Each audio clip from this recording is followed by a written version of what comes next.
Hello dear aspirants, welcome to one seat only তে। যেহেতু তোমাদের সামনে রেলের এনটিপিসি পরীক্ষা শুরু হবে, সেই জন্য আমরা তোমাদের পার্সেন্টেজে টাইপ ওয়াইজ অঙ্ক করাচ্ছি। আজকে আমি তোমাদের আয় ব্যয় সংক্রান্ত যে অঙ্ক আছে সেই অঙ্ক পর পর করাচ্ছি। দেখো, আজকের অঙ্কে বলেছে যে রমণের আয় 40,200 টাকা, তিনি তার আয়ের 31% সঞ্চয় করেন। যদি তার আয় 22% বৃদ্ধি পায় এবং ব্যয় 50% বৃদ্ধি পায়, তবে তার সঞ্চয় কি পরিবর্তন হবে? তাহলে দেখো, আমরা কি জানি? আমরা জানি ইনকাম সমান সমান ব্যয় প্লাস সেভ। তাহলে 31% সঞ্চয় করেন, এর মানে কি? এর মানে 100 টাকা যদি আয় করে তাহলে 31 টাকা সঞ্চয় করে। তাহলে খরচ কত করে? খরচ করে 69। তারপরে দেখো, যদি তার আয় 22% বৃদ্ধি পায়, 22% বৃদ্ধি মানে হচ্ছে আগে যেখানে 100 টাকা ইনকাম করছিল সেখানে 22 টাকা বেড়েছে, মানে 122 টাকা হয়েছে।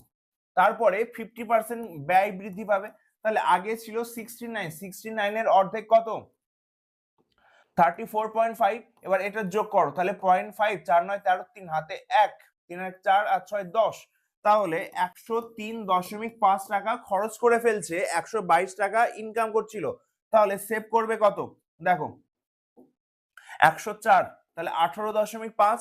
তাহলে দেখো, আগে যেখানে 31 টাকা সেভ করছিল সেখানে 18.5 টাকা, তার মানে কি কমেছে? তো কমেছে, মানে এই ইনক্রিজ অপশন দুটো তো আগে বাদ দাও, কারণ কমছে। এবার দেখো, মোট ইনকাম কত ছিল? 44,200। এবার এটা কতর মান? আমরা কত ধরেছি? ইনকাম 100 ধরেছি, আমাদের বের করতে হবে কত? 18 দশমিক। দেখো, এই দুটোর মাঝে ডিফারেন্স কত? কত কমেছে? সেটা হচ্ছে যে 0.5 19 আর 2 21, 12.5। আগে 31 টাকা সঞ্চয় করছে, এখন 18.5, কমেছে কত? 12.5। তার মানে এখানে লেখো 12.5/10। এবার দেখো, এই দুটো শূন্য এই দুটো শূন্য কাটছে, 25 দিয়ে 5 দিয়ে কাটো, 5 দিয়ে কাটলে এটা 25, 5 দিয়ে কাটলে এটা 2, এটা কাটো 2 2 1। এবার দেখো, টোটালটা গুণ করার দরকার নেই, এখানে 1 আছে আর এখানে 5 আছে, তাহলে ইউনিট ডিজিট কত? 5।